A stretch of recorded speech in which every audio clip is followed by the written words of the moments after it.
This is Samoa, one of the best maps for harassment.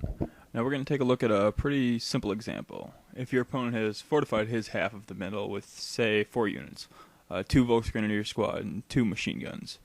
And that's going to be a hard nut to crack with just rifles and flamethrowers. Instead, you're going to need to lure them away and strike when his forces are a little more spread out. Now, if you send a rifle squad to the medium fuel point right outside his base, and then another rifle squad to the high munitions point, that'll require him to either give up his 2 highest resource points or send combat units out to take each one of them back. Now, if he decides not to react, you can just decap those points and deny him of his most valuable resource points. But if he decides to send forces over there to take them back, it's your time to strike. In this particular example, let's assume he sends 1 squad to each.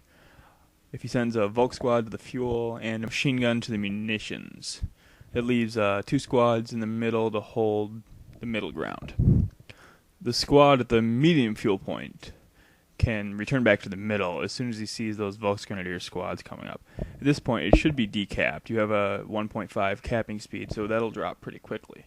So the Volks are either going to have to recap it or just leave the point entirely, which means he's not getting any fuel. The harassing squad capping the munitions there is just there to distract a squad. You're not going to be able to bring that back to the middle without running straight through his squad, which means you're just going to lose too many people for it to be worth it. So for right now, you just use them as a distraction. Now, the Wehrmacht player has 2 squads in the middle now. And with that rifle squad that was decapping the medium fuel, you bring that back to the middle.